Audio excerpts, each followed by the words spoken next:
Hi guys, today I will show you how to save battery on iPhone.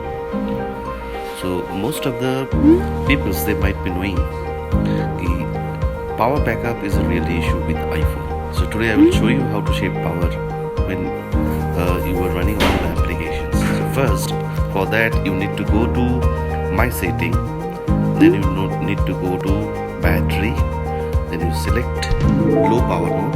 So it was on, so it should be low power mode on, and then you go to privacy and make this location service off.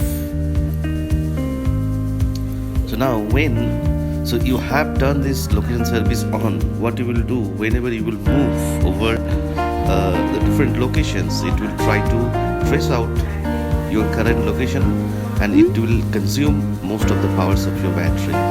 Then one more setting, if you go to general and then background app refresh, and this make it off. So this will help you to save a battery and it will last long for